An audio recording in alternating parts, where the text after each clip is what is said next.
There is a string, इस string को हमने दोनों तरफ से बांध दिया है, इसकी लेंथ L है और इसको हमने प्लग करके वाइब्रेट किया। जब हम इसको वाइब्रेट करते हैं किसी भी लोकेशन से तो इसमें वेव पैदा होगी और वो वेव किसी भी एक डायरेक्शन में ऐसे ट्रेवल करेगी, ये ट्रेवल करेगी। ये यहां पर रिजिड एंड आता है क्योंकि यहां पे हमने उसको बांध के रखा है। तो क्या होगा यहां पर रिफ्लेक्शन, यहां से ये रिफ्लेक्शन होके इधर वापस जाएगी और ये वेव आ रही है और इधर से एक रिफ्लेक्टेड वेव वापस जा रही है, वो इसी की रिफ्लेक्टेड वेव है, इसलिए उसकी फ्रीक्वेंसी इसके बराबर होगी। तो ये स्ट्रिंग का जो पार्टिकल्स हैं, इस स्ट्रिंग के पार्टिकल में दो वेव एक साथ आ गई, एक डायरेक्शन में जा रही है और दूसरी रिटर्न आ रही है अपोजिट डायरेक्शन में। तो ये जो सिचुएशन है, this is a fit situation for making stationery waves. ऐसे में स्टेशनरी वेव बनती हैं। तो स्टेशनरी वेव किस में बनेंगी? ये जो स्ट्रिंग के पार्टिकल्स हैं ये सब मिलकर एक स्टेशनरी वेव बनाएंगे। तो इस स्ट्रिंग में जो स्टेशनरी वेव बनती हैं उसके कारण इसके वाइब्रेशन का एम्पलीट्यूड डबल हो जाएगा और ये जोर से वाइब्रेट करेगी। ये हम पिछली क्लास में स्टडी कर चुके हैं कि जब ये वाइब्रेट करेगी तो हमको कैसे पता लगेगा? एक लाउड साउंड आएगा, उससे ये पता लगेगा कि इसमें स्टेशनरी वेव्स बन गई हैं। वो स्टेशनरी वेव हमने इसमें सुनी, उसका साउंड हमको आया। तो किसी भी तार को जब हम, किसी भी स्ट्रिंग को या किसी भी कॉलम को जब हम वाइब्रेट करते हैं तो उसमें स्टेशनरी वेव्स बनती हैं और ये स्टेशनरी वेव बहुत से टाइप की बनती हैं, अलग अलग टाइप की बनती हैं, जिनको हम कहते हैं डिफरेंट मोड्स ऑफ वाइब्रेशंस। कैसे डिफरेंट मोड्स ऑफ वाइब्रेशन होते हैं? जैसे ये एक स्ट्रिंग है और ये ऐसे वाइब्रेट होती है, ये बीच का पोर्शन यहां से यहां ऑसिलेट करेगा और ये वाइब्रेशन ये ऐसे ऊपर जाएगा और फिर इतना ही नीचे आएगा, ये ऐसा वाइब्रेशन हो सकता है। दूसरा, इसमें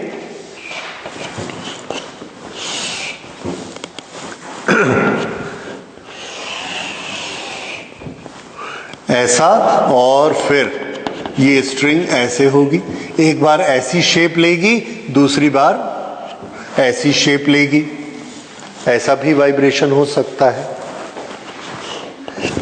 यही L लेंथ की है और ये अब यहां पर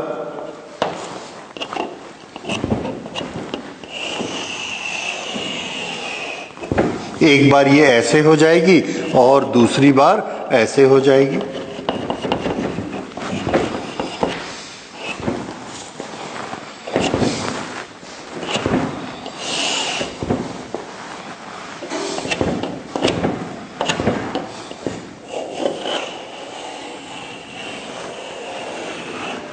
एक बार स्ट्रिंग ऐसी शेप में आएगी और दूसरी बार ऐसी शेप में आएगी।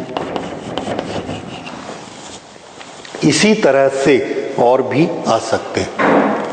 तो ये स्ट्रिंग को जब हम प्लग करते हैं तो ये ऐसे वाइब्रेट होती है, ऐसे भी होती है, ऐसे भी होती है, ऐसे भी होती है। सब वाइब्रेशन इसमें एक साथ होने शुरू हो जाते हैं और हमको हर एक के करस्पॉन्डिंग साउंड सुनाई पड़ता है। तो एक स्ट्रिंग में इतने सारे मोड होते हैं। अब इस मोड में से अगर सबका साउंड अलग अलग है तो हमको किसका साउंड सुनाई पड़ेगा? तो आंसर है इसमें कोई ज्यादा प्रोमिनेंट होता है, कोई कम होता है। तो हमको सबका साउंड आता है, ज्यादा किसका आएगा? जो ज्यादा प्रोमिनेंट होगा, जिसकी परसेंटेज सबसे ज्यादा होगी, उस मोड का साउंड हमको आएगा। लेकिन ये साउंड कितना होगा और इसका रिलेशन किससे होता है? तो आंसर है इसका रिलेशन टेंशन से होता है, इसका रिलेशन मास पर यूनिट लेंथ से होता है। ये आपने वेलोसिटी के बारे में पढ़ा है। ओके, तो जब हम किसी स्ट्रिंग को ऐसे वाइब्रेट करते हैं तो वो एक फ्रीक्वेंसी जनरेट करता है। वो फ्रीक्वेंसी ऐसे वाइब्रेट करेगा तब भी बनेगी, ऐसे करेगा तब भी बनेगी, ऐसे और ऐसे, हर एक में वो फ्रीक्वेंसी बनेगी। तो अब हम ये स्टडी करेंगे कि एक स्ट्रिंग जिसकी लेंथ L है वो कितनी फ्रीक्वेंसी जनरेट करता है, कौन सी फ्रीक्वेंसी जनरेट करता है। फ्रीक्वेंसी का मीनिंग आपको मालूम है? फ्रीक्वेंसी नंबर ऑफ वाइब्रेशंस पर सेकेंड। जब एयर के पार्टिकल्स में वाइब्रेशंस होते हैं, लॉन्गिट्यूडनल वाइब्रेशंस, तो हमको एक साउंड सुनाई पड़ता है। वो साउंड की फ्रीक्वेंसी कुछ होती है, पर सेकेंड कितने वाइब्रेशन हो रहे हैं, कितने कंप्रेशन, कितने रेयरफेक्शन बन रहे हैं, और ये इस पर डिपेंड करता है आवाज मोटी है पतली है, ये किस पर डिपेंड करता है कि उसकी फ्रीक्वेंसी कितनी है। पतली आवाज होने से उसका मीनिंग है कि फ्रीक्वेंसी ज्यादा है, और मोटी आवाज की फ्रीक्वेंसी कम है। इस तरह से हम फ्रीक्वेंसी को अलग अलग जान सकते हैं। कुछ फ्रीक्वेंसी के एग्जाम्पल्स देखिए, वे मैं आपको सुनाता हूं। हमारी जो साउंड की फ्रीक्वेंसी है ये 300 to 500 होती है, तो ये 300 फ्रीक्वेंसी में ले रहा हूं और इसको सुनिए।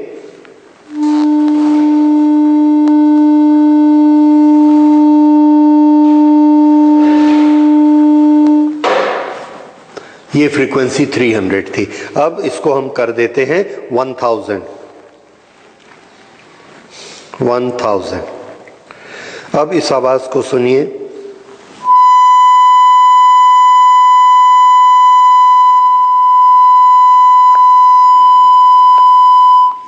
ये 1000।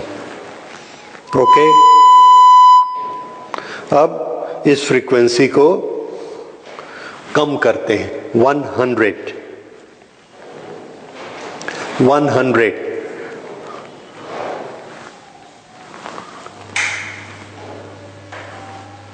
सुनाई पड़ी? नहीं सुनाई पड़ी, नहीं सुनाई पड़ी। ओके, तो इसको अब हम कर देते हैं 200।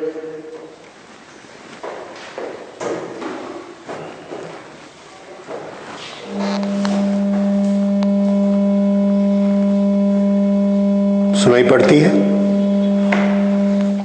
ये 200 थी, तो 200 मोटी आवाज है, 300 उससे पतली, और अब इसको करते हैं 400।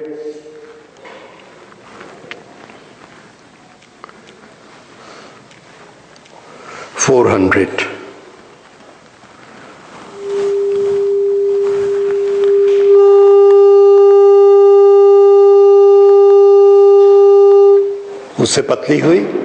ओके, अब देखिए, अब इसको करते हैं 600।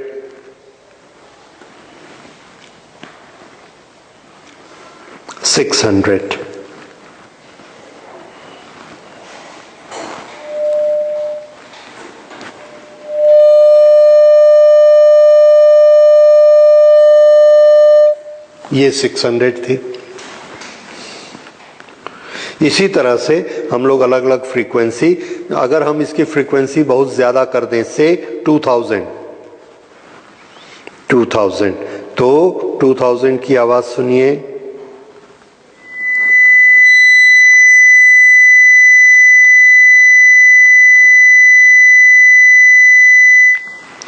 ये होती है डिफरेंट फ्रीक्वेंसीज और उसका साउंड। तो जैसे जैसे फ्रीक्वेंसी इंक्रीज होती है, आवाज पतली होती जाती है। हमारा कान कम से कम कितनी फ्रीक्वेंसी सुन सकता है?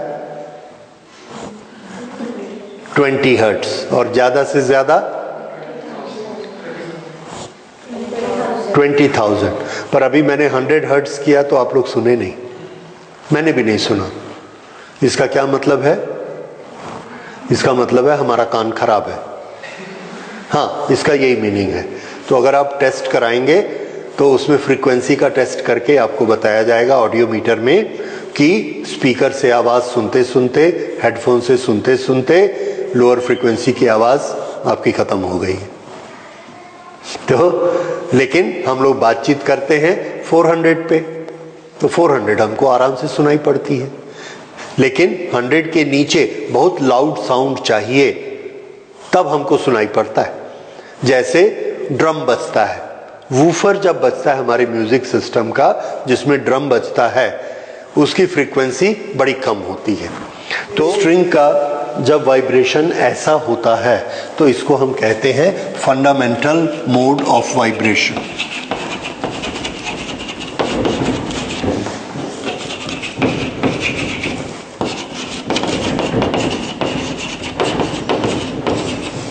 इससे जो साउंड हमको सुनाई पड़ता है वो साउंड को हम कहेंगे इसका फर्स्ट हार्मोनिक।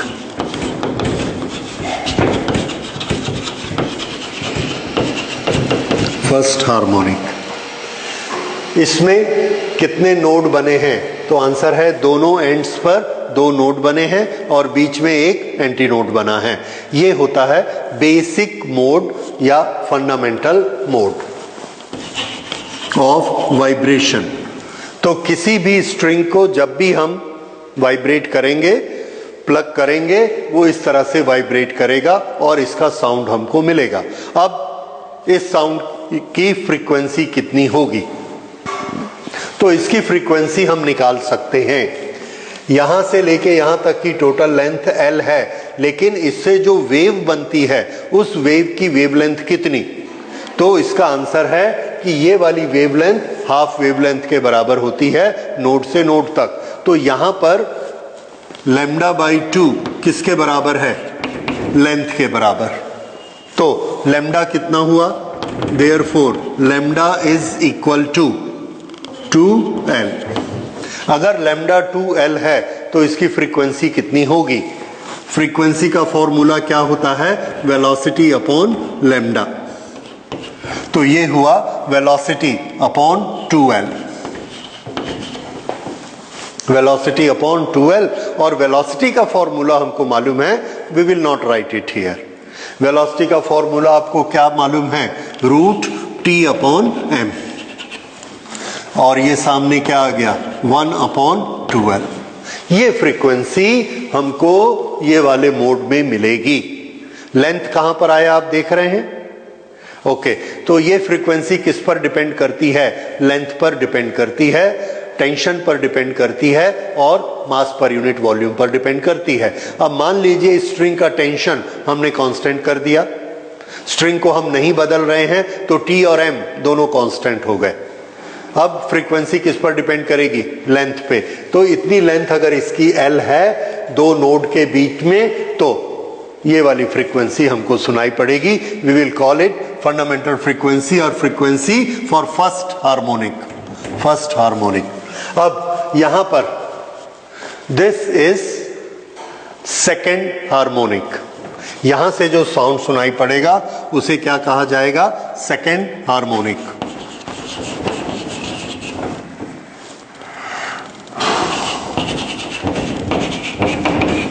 कभी कभी हम इसके लिए टोन वर्ड भी यूज करते हैं। सो this is basic tone.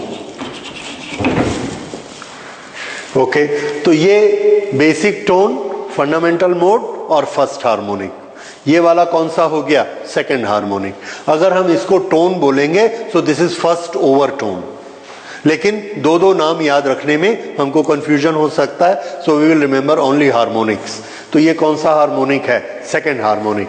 Second harmonic में लैम्डा का रिलेशन लेंथ के साथ बनाइए। ये पूरी लेंथ L है और ये पूरी वेवलेंथ लैम्डा है। So lambda is equal to L। L is equal to lambda. So frequency for second harmonic is velocity upon lambda. This will be velocity upon L. अगर हम इसके टर्म्स में लिखेंगे ऐसे तो ये क्या हो जाएगा? 2V/2L, V/2L, V/2L into 2। ये सेकेंड हार्मोनिक हो गया। यहां पर आप देख रहे हैं सेकेंड हार्मोनिक की फ्रीक्वेंसी फर्स्ट हार्मोनिक की फ्रीक्वेंसी से 2 टाइम्स है। तो यह फ्रीक्वेंसी कितनी है? Frequency 2। Sorry, this is 2 times frequency of basic और the first harmonic. This is first harmonic, this is 2 times first harmonic. अब ये तीसरे तरह का वाइब्रेशन, इस वाइब्रेशन से कितनी फ्रीक्वेंसी पैदा होती है उसको हम कहेंगे थर्ड हार्मोनिक।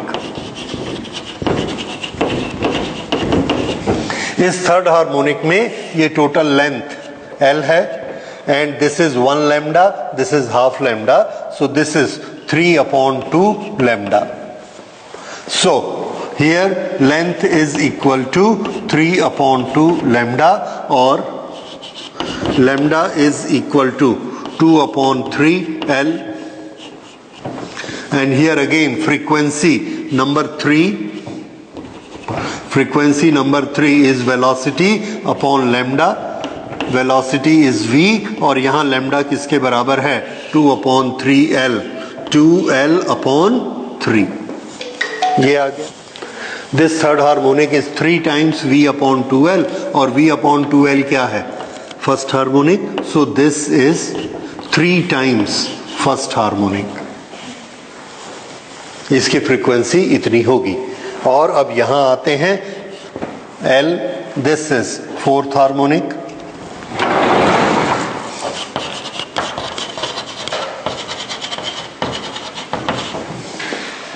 यहां पर लेंथ किसके बराबर है, this length is equal to, यहां से यहां देखिए ये 1 lambda and this is 2 lambda, lambda lambda, this is 2 lambda, so length is equal to 2 lambda और lambda is equal to L/2।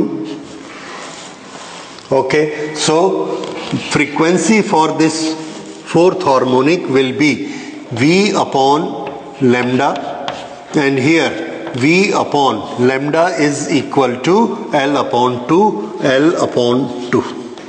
ये हो गया। और इसी को हम क्या लिख सकते हैं 4 times v/2L, so this is equal to 4 of first harmonic, 4 times of first harmonic।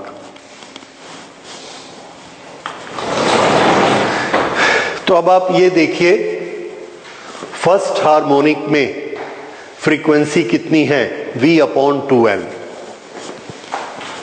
Detailed formula क्या है 1/2L√T/m, this is frequency 1।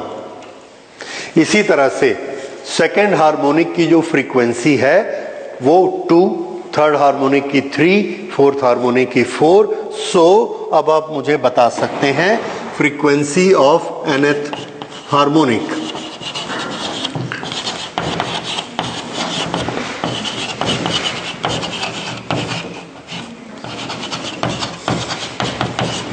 Frequency of nth harmonic कितनी होगी, nth harmonic is equal to n times first harmonic. ये हमारा formula बना nth harmonic. जब हम इस स्ट्रिंग को वाइब्रेट करते हैं तो हमको ये सब का साउंड एक साथ आता है। तो हमको जो हार्मोनिक सुनाई पड़ते हैं, we listen to all the harmonics which are all integral numbers, all integral multiples of the basic frequency. So a string can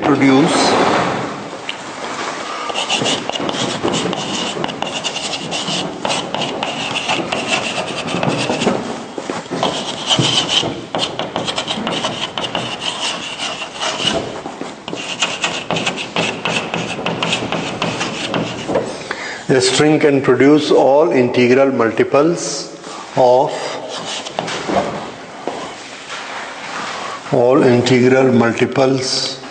of first harmonic.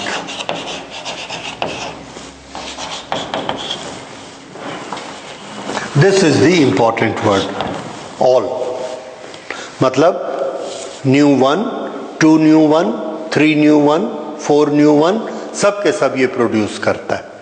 So it gives a very sweet sound, A continuous sound without any in between frequencies और without any large gap. 1 2 3 4 5 6 सब इसमें present होते हैं, कोई भी एक prominent होगा। So this gives A sweet sound. ये होते हैं harmonics produced in a string. और ये किस किस पर डिपेंड करते हैं? ये डिपेंड करते हैं लेंथ पे, टेंशन पे और मास पर यूनिट लेंथ। अगर हम मास इंक्रीज करेंगे, पतली तार की बजाय मोटी तार लेंगे, तो फ्रीक्वेंसी का क्या होगा? फ्रीक्वेंसी डिक्रीज, मोटी हो जाएगी फ्रीक्वेंसी।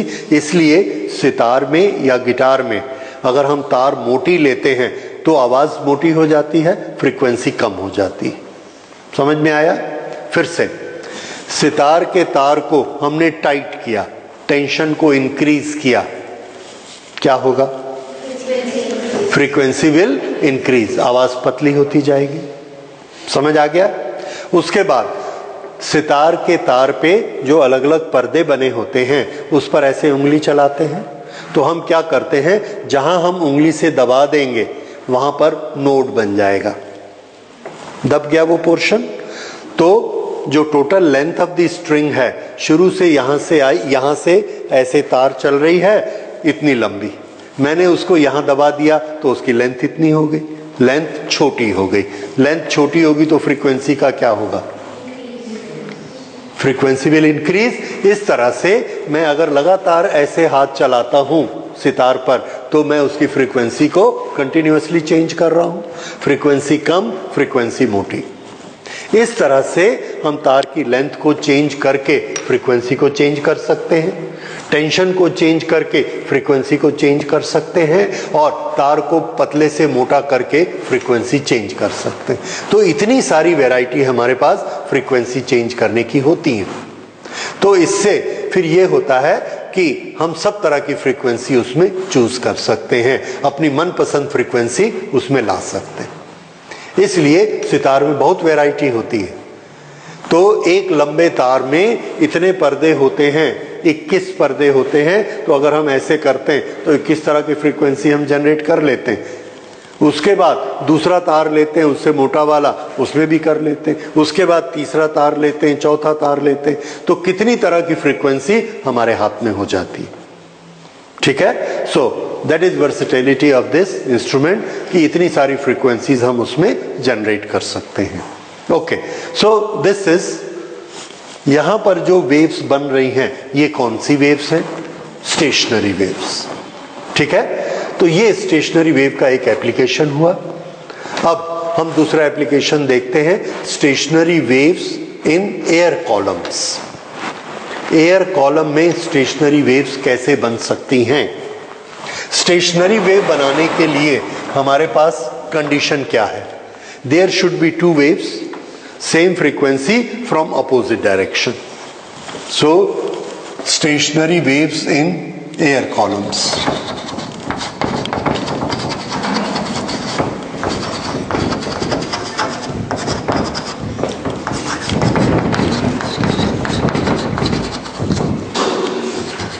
इसी को हम कहेंगे वाइब्रेशंस ऑफ एयर कॉलम्स।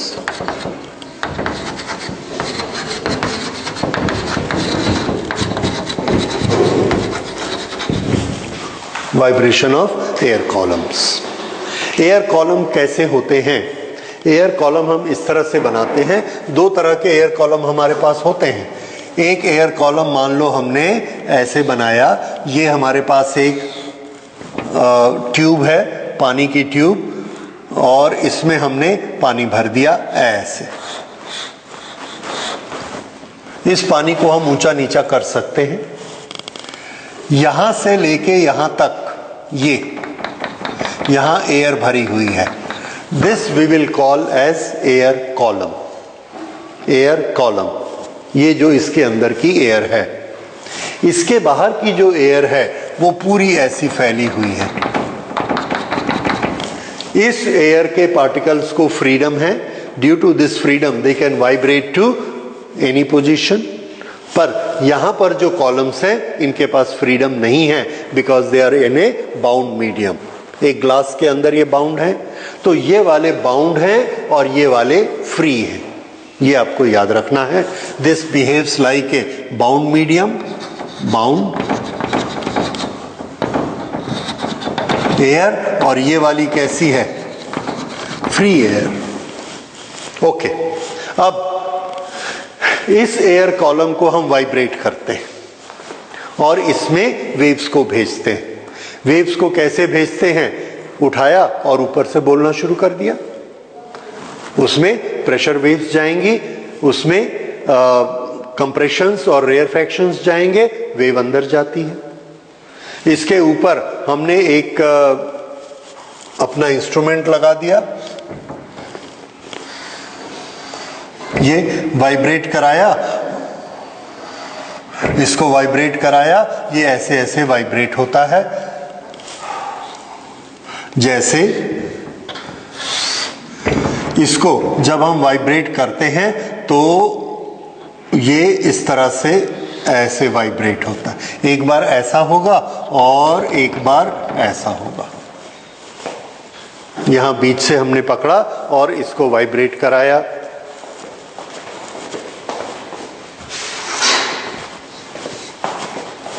ये इसको हमने ऐसे वाइब्रेट कराया है।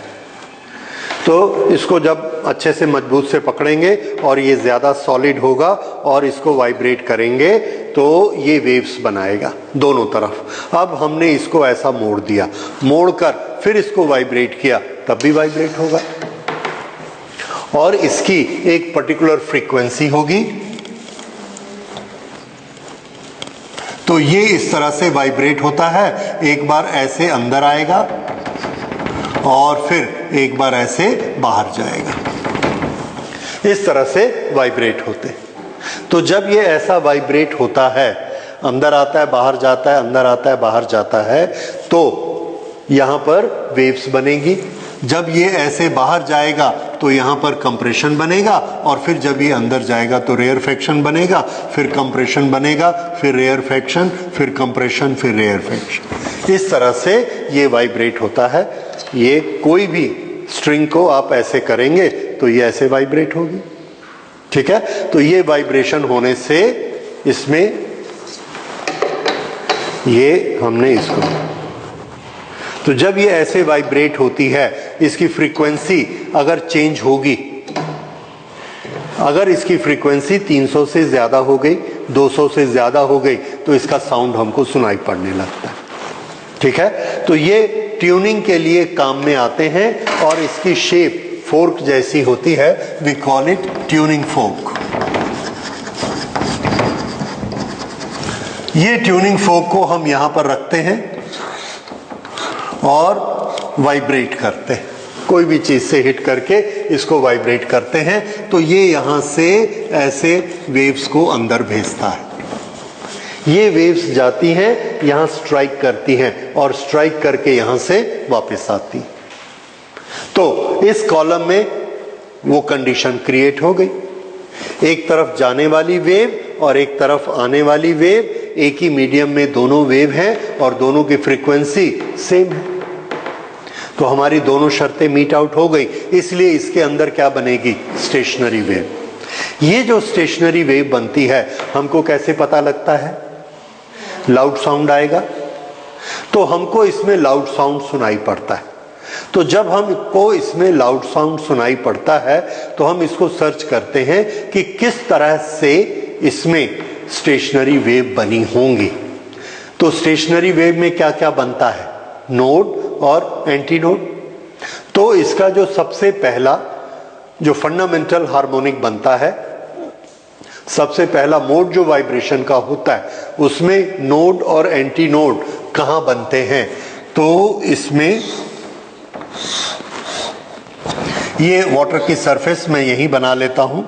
This is closed, this is pipe with one closed end. ये वन क्लोज्ड एंड, एक एंड खुला है और एक एंड क्लोज है। इसमें जब हमको लाउड साउंड सुनाई पड़ता है तो यहां पर इसका नोड बनता है, नोड, क्योंकि नोड की कंडीशन क्या होती है? वो वहां के पार्टिकल हिल नहीं सकते। तो यहां पर कौन से पार्टिकल नहीं हिल सकते? तो जो सॉलिड के साथ लगे हुए पार्टिकल हैं उसके हिलने में सबसे ज्यादा रेसिस्टेंस है। तो नोड बनना कहां पॉसिबल है? जहां पर सॉलिड सरफेस है। तो ये सॉलिड सरफेस है या लिक्विड सरफेस है या हैवी सरफेस है, रिजिड सरफेस है, यहां पर नोड बनता है। यहां पर जो एयर के पार्टिकल हैं इनको मूवमेंट की फ्रीडम है। जहां मूवमेंट की फ्रीडम होगी वहां क्या बनता है? नोड की एंटी नोड, एंटी नोड। तो यहां पर एंटी नोड बनता है एन। अब अगर यहां नोड बनता है, यहां एंटी नोड बनता है, तो वेव कैसी होगी? तो आंसर है वेव ऐसी होगी। ये क्या बना? Anti node. और यहां पर क्या बन गया? नोड। ये वाली वेव इस तरह से बनती है। ये जब ऐसी वेव बनती है तो हमको लाउड साउंड सुनाई पड़ता है। So we will say this is fundamental mode of vibration.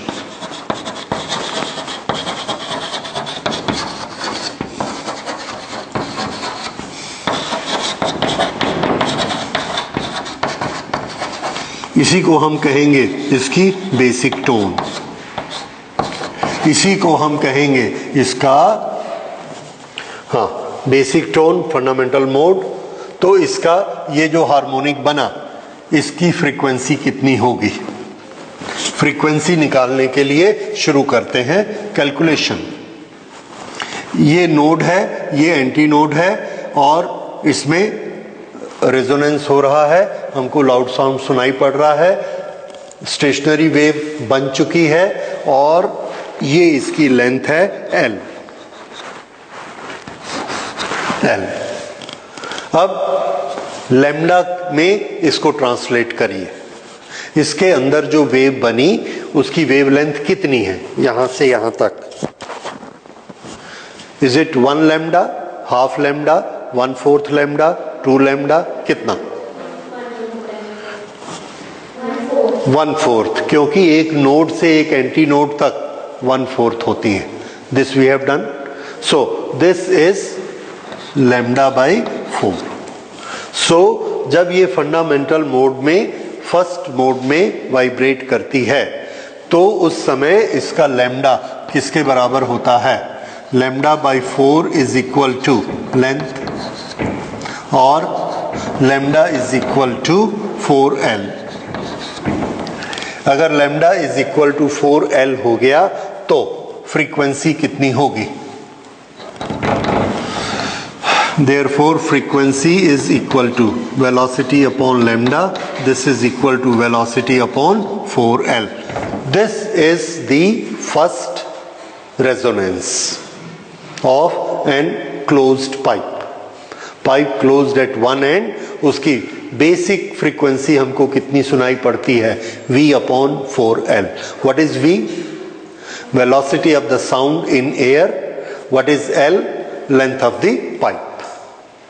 ये समझ आ गया? सो दिस इज द फ्रीक्वेंसी। अच्छा, अब इसके साथ और फ्रीक्वेंसीज भी बनती हैं। इसमें एक और फ्रीक्वेंसी हमको सुनाई पड़ती है। वो फ्रीक्वेंसी कौन सी होती है? इसी में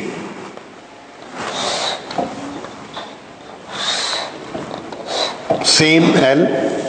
वो जो दूसरी फ्रीक्वेंसी होती है उसमें भी यहां नोड बनता है और यहां एंटी नोड बनता है एंड वी एज्यूम कि वो इस तरह की स्टेशनरी वेव बनती है। ये इसमें यहां पर एंटी नोड बना, यहां पर नोड बना, यहां पर एक और एंटी नोड बना और यहां पर एक और नोड बना। तो इस तरह से node, anti node, node, anti node ऐसे बने और ये फ्रीक्वेंसी हमको सुनाई पड़ती है। ये जब फ्रीक्वेंसी हमको सुनाई पड़ती है ये फ्रीक्वेंसी उससे ज्यादा होती है। इस फ्रीक्वेंसी को कैलकुलेट करते हैं। यहां पर कितने लैम्डा इफेक्टिव हैं?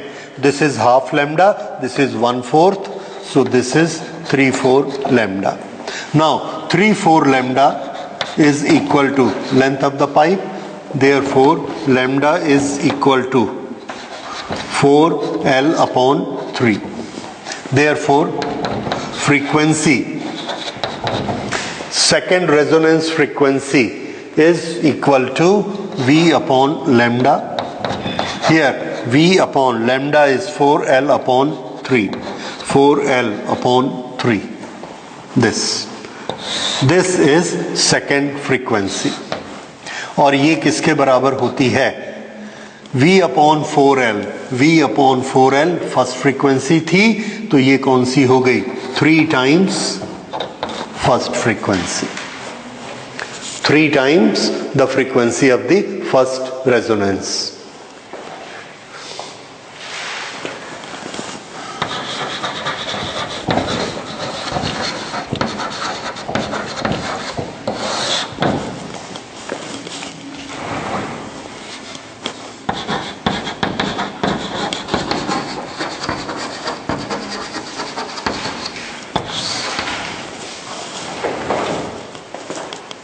अब इसी में हम आगे देखते हैं।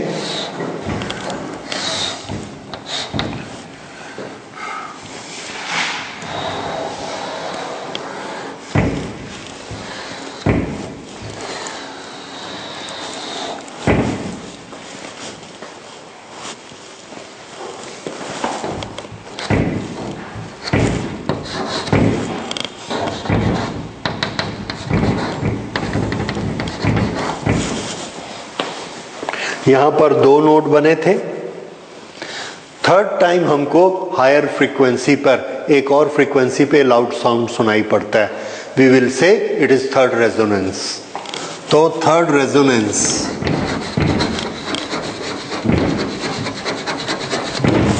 जब थर्ड रेजोनेंस होता है, फिर यहां पर एंटी नोड ऊपर बनना जरूरी है। एंटी नोड बना, ये 2 नोड बने। अब ये कितने लैम्डा के बराबर है? This is 5 upon 4 lambda. So L is equal to 5 upon 4 lambda. Therefore lambda is equal to 1/4 5 upon 4 lambda. So lambda is equal to 4L upon 5. Therefore frequency for third resonance is equal to velocity upon lambda. This is velocity upon lambda को हमने लिखा 4L upon 5. 5 यहां चला गया। ये है third की frequency. This we can write as 5 times frequency of the first resonance. ठीक है, तो first resonance, second resonance, third resonance ये हमने स्टडी कर लिया। इसी तरह से हम फोर्थ रेजोनेंस भी बना सकते हैं। ओके, फोर्थ रेजोनेंस बनाएंगे।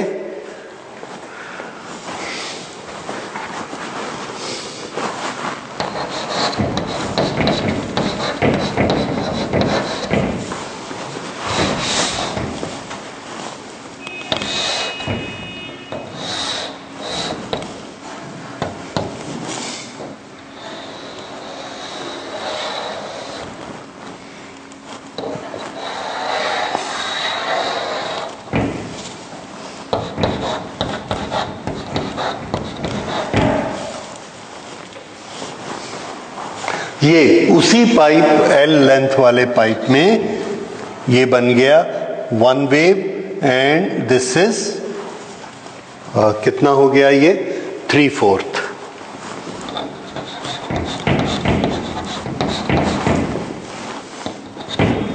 देखिए यहां से यहां तक 1 लैम्डा, फिर यहां से यहां तक हाफ लैम्डा, फिर यहां से यहां तक 1/4 lambda. Half lambda, half lambda, half lambda और 1/4 लैम्डा। 7/4 लैम्डा ये टोटल लेंथ हो गई। सो हियर फिर से हमने इसकी फ्रीक्वेंसी निकाली। This is frequency for the fourth resonance. This is equal to V upon lambda. V upon lambda, यहां पर लैम्डा किसके बराबर है? 7/4 lambda is equal to length, so lambda is equal to 4L upon 7. So this is 4L upon 7. So this is 7 of the fundamental frequency. अब काफी हम लोग कर चुके हैं, 4 रेजोनेंस देख चुके हैं। चारों रेजोनेंस की फ्रीक्वेंसी उनको आपस में कंपेयर करते हैं। तो ये जो 4 रेजोनेंस की फ्रीक्वेंसी हम कंपेयर करते हैं, देखिए frequency for first resonance, second resonance, third resonance, fourth resonance, इसको हमने लिखा, ये कितनी है V अपॉन 4L और ये कितनी है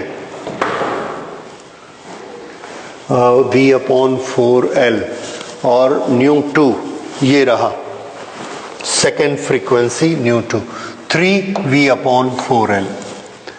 3 कैसी आई 5ν1। So this we can write as ν1 3ν1 5ν1 7ν1। तो ये कैसा है 1 3 5 7। ये कौन सी फ्रीक्वेंसी है, कौन सा रेजोनेंस है, फर्स्ट, सेकंड, थर्ड, फोर्थ। तो बताइए nth रेजोनेंस में फ्रीक्वेंसी कितनी होगी।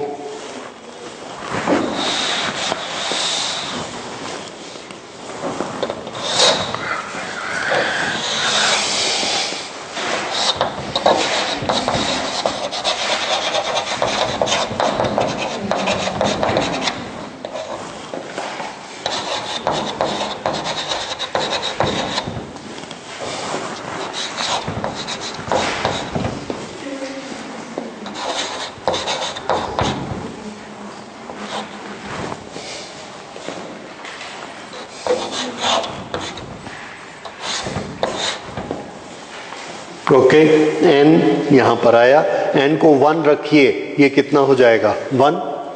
n को 2 रखिए 2, 3 आ जाएगा। n को 3 रखिए, n को 3 रखिए, 3 2 6 माइनस 1 5। तो ये हमारे फ्रीक्वेंसी का फॉर्मूला आया, किसके लिए, क्लोज्ड पाइप के लिए। What is n, number of the resonance, पहला रेजोनेंस, दूसरा रेजोनेंस, तीसरा रेजोनेंस कि चौथा रेजोनेंस। अब इस पाइप में से जो साउंड हमको मिलेगा वो साउंड में सबका कॉम्बिनेशन होगा, लेकिन एक बड़ी अजीब चीज इसमें हो रही है। हाँ, ये सब ध्यान दीजिए, इसमें हमको ν1 फ्रीक्वेंसी सुनाई पड़ी, उसके बाद 2ν1 नहीं सुनाई पड़ी, उसके बाद कौन सी सुनाई पड़ेगी 3ν1। 4ν1 नहीं सुनाई पड़ी, कौन सी सुनाई पड़ेगी 5ν1।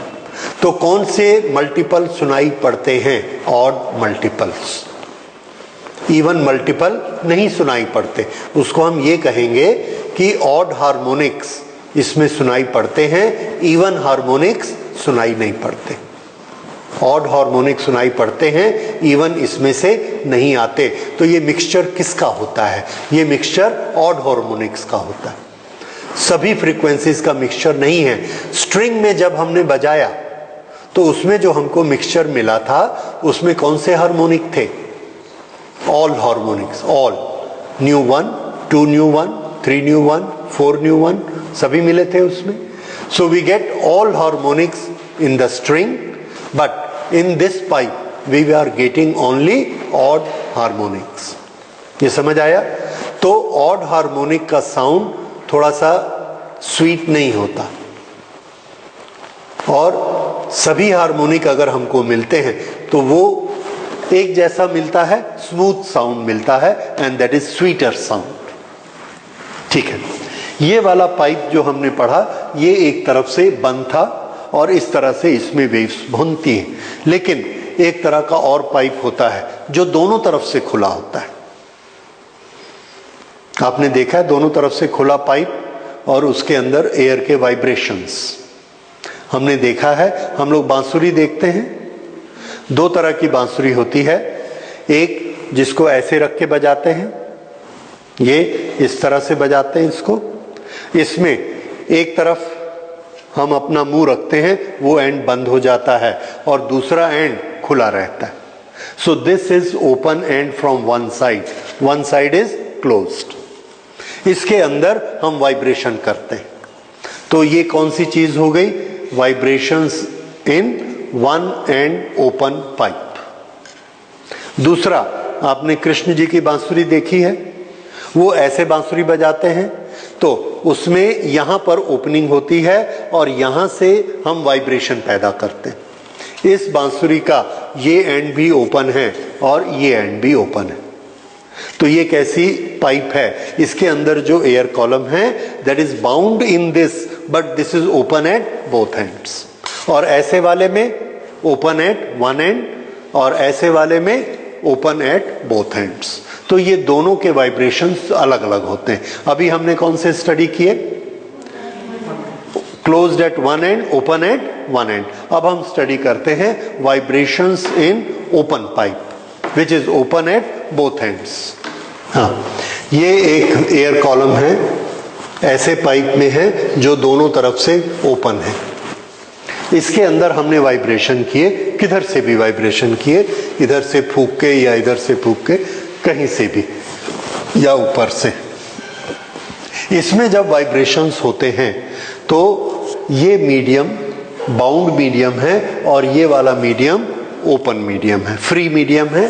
So this is free and this is bound. इसमें जब हमको सबसे पहली बार लाउड साउंड सुनाई पड़ता है तो हम समझ जाते हैं कि इसमें स्टेशनरी वेव्स बन गई हैं। किसी जगह पर नोड बने होंगे और किसी जगह पर एंटी नोड बने होंगे। उसके बारे में अब हम बनाने की कोशिश करते हैं। तो जो फ्री बाउंड्री होती है वहां पर सिर्फ एंटी नोड बन सकता है, नोड नहीं बन सकता। अब अगर यहां भी एंटी नोड बन सकता है, यहां भी एंटी नोड बन सकता है, तो स्टेशनरी वेव में तो नोड भी होना चाहिए। तो नोड कहां होगा? दोनों के बीच में। इसलिए यहां पर हम सोचते हैं कि इस तरह से ये ऐसे वाइब्रेशंस होते हैं। यहां पर एक नोड बन जाता है, नोड, और ये दोनों जगह क्या बनते हैं? Anti node, and this is the stationary wave formed in it. ये सबसे पहली स्टेशनरी वेव बनती है। सो this is fundamental mode of vibration in open pipe.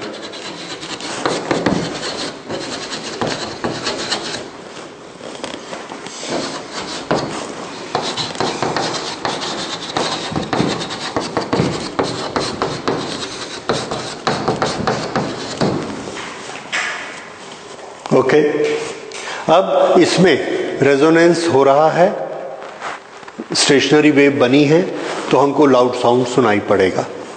उस लाउड साउंड की फ्रीक्वेंसी कितनी होगी? That will be known as fundamental frequency और बेसिक टोन।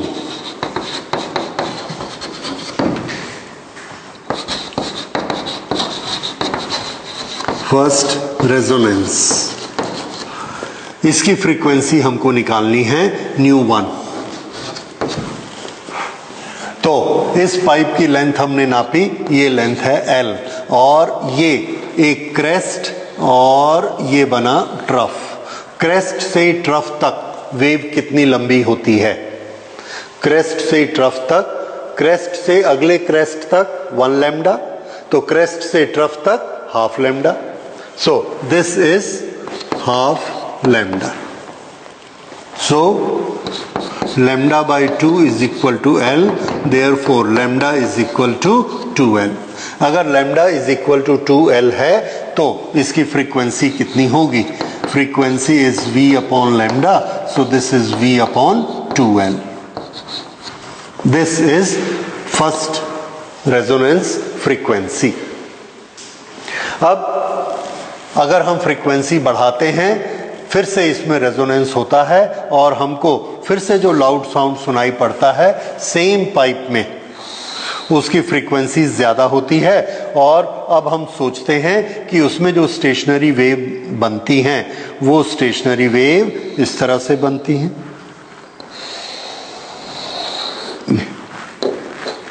अब इसमें कितने नोड हैं? 2 नोड। इसकी लेंथ L है। This is second resonance.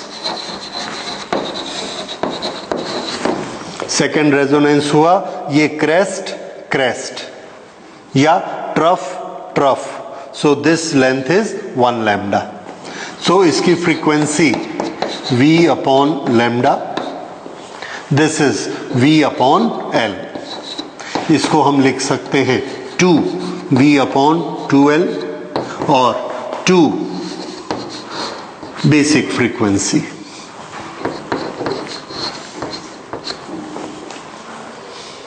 ये सेकेंड रेजोनेंस।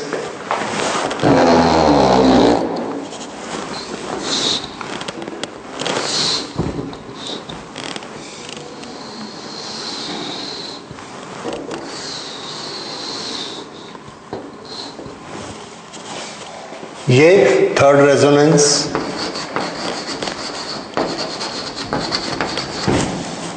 इसकी फ्रीक्वेंसी ν3। इसमें ये इसकी लेंथ है L और ये एक नोड, दूसरा नोड, तीसरा नोड। उसमें 2 नोड थे, उसमें 1 नोड और इसमें 3 नोड। अब इसमें अगर हम वेवलेंथ गिनेंगे तो ये एक वेवलेंथ और ये हाफ, 3/2 लैम्डा। ये 3/2 लैम्डा हुआ।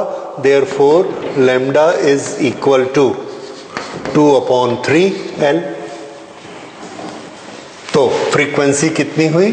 Frequency of third resonance is equal to velocity upon lambda, and here velocity upon lambda को क्या लिखना है?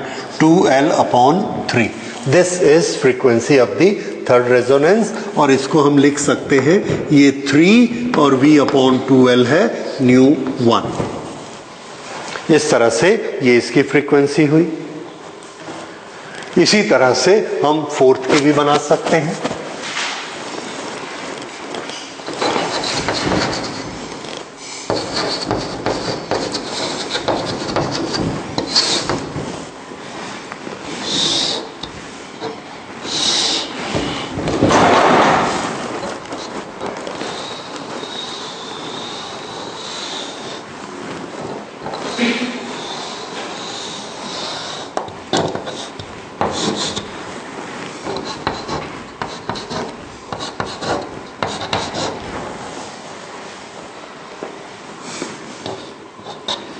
One, 2.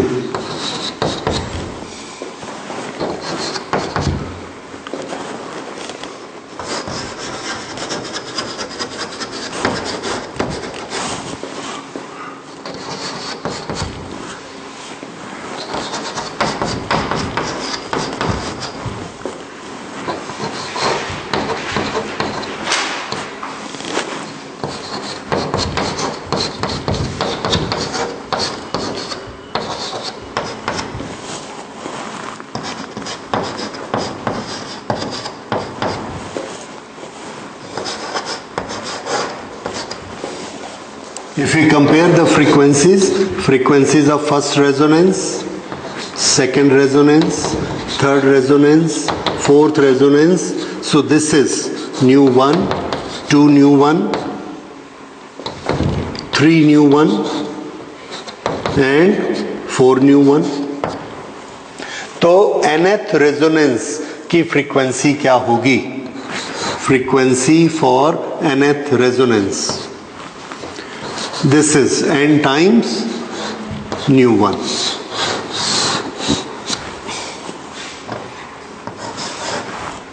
frequency of nth resonance is equal to n times ν1 और ν1 किसके बराबर है? ν1 is equal to V/2L। V/2L। ये इसकी nth रेजोनेंस की फ्रीक्वेंसी।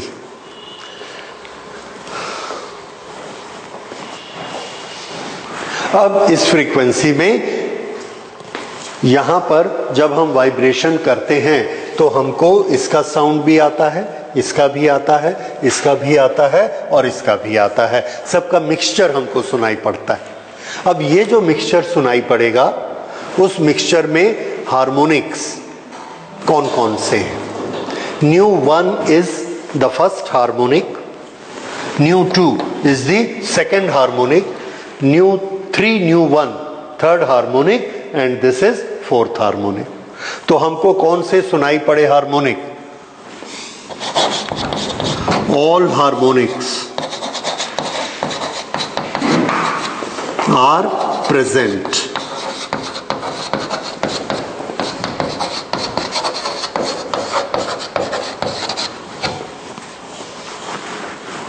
तो ओपन पाइप में हार्मोनिक्स का नियम क्या बना? All harmonics are present. Closed pipe में क्या बना था?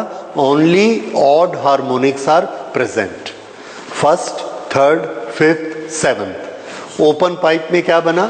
First, second, third, fourth, fifth, sixth. अब इसका ये मतलब है कि अगर हम क्लोज्ड पाइप में, वन साइड क्लोज्ड पाइप में वाइब्रेशन करते हैं, पहला साउंड हमको 100 फ्रीक्वेंसी पर बनता है, तो और कौन कौन सी फ्रीक्वेंसी सुनाई पड़ेंगी? We will listen 100, 300, 500 and 700, this combination. Open pipe में अगर हमारा फंडामेंटल फ्रीक्वेंसी 100 बनता है, तो which are the frequencies which we are going to listen? 100, 200, 300, 400, 500, 600, 700. So which sound will be sweeter?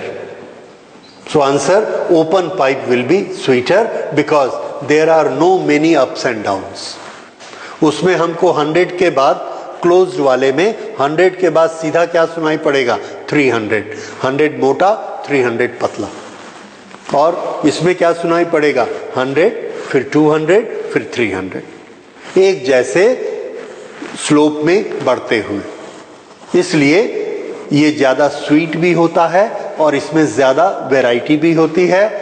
There is more versatility. आप चाहें तो 100 के बाद 200 बजाइए, उसके बाद चाहो तो 300 बजाइए, लेकिन क्लोज में आपके पास क्या बाइंडिंग है? या तो 100 बजाइए या 300 बजाइए, 200 नहीं बजा सकते। समझ में आ रहा है? That is why the open pipe is taken as classical flute. तो जो क्लासिकल म्यूजिक सीखते हैं वो कौन सी फ्लूट बजाते हैं? जो दोनों साइड से ओपन होती है। ठीक है? So this contains all harmonics. इसका फॉर्मूला याद रखिए, उसका फॉर्मूला याद रखिए, और तीनों के ये वाइब्रेशंस हमको दिखाते हैं। तो ये वाइब्रेशन किसके हैं? These are longitudinal vibrations in one closed pipe, both side open pipe.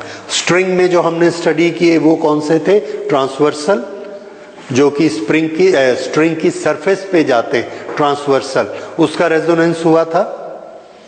इसमें लॉन्गिट्यूडनल का रेजोनेंस हुआ, उसमें मेटल था, इसमें एयर था। So we have studied about all the varieties where we get the resonance, where we get the stationary wave made. Okay, तो ये दोनों तरह के पाइप्स के बारे में हो गया। अच्छा, अब इसके बाद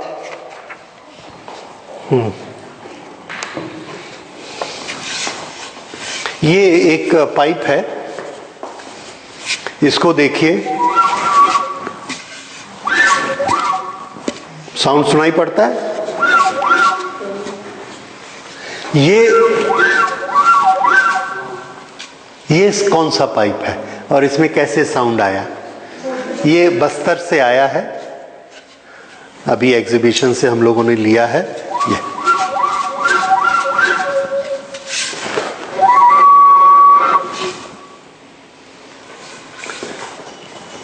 देखिए इसमें क्या होता है।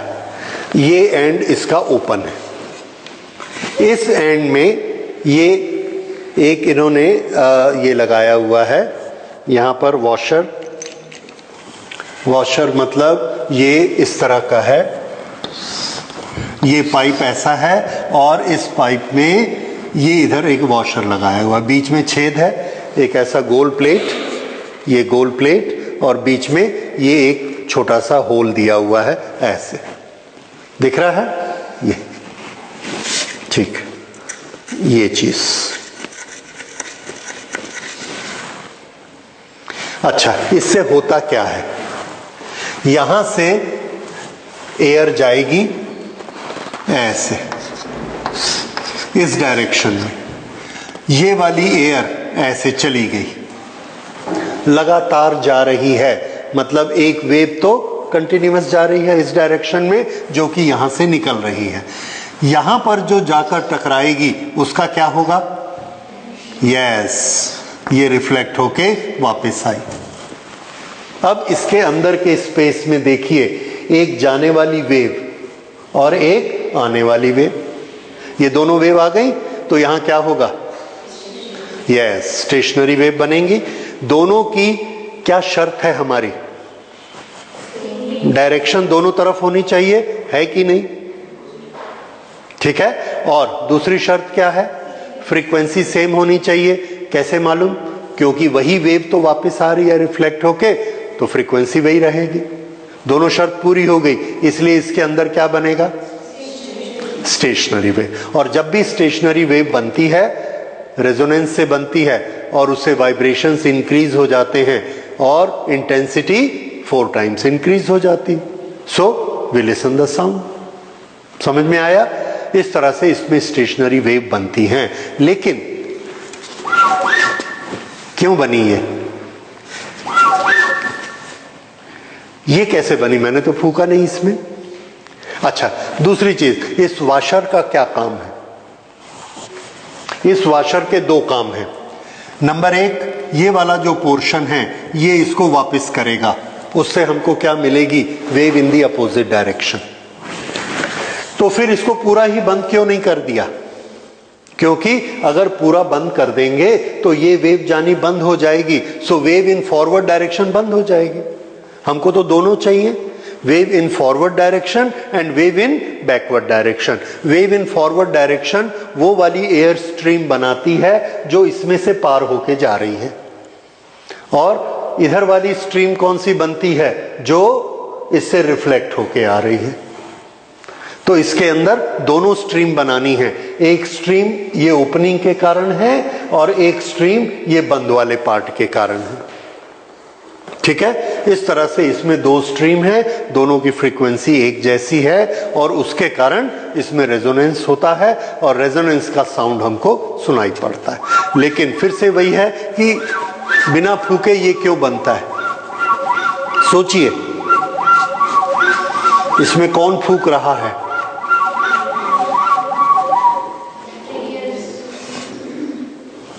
नहीं याद आया, दिस इज सेंट्रीफ्यूगल फोर्स।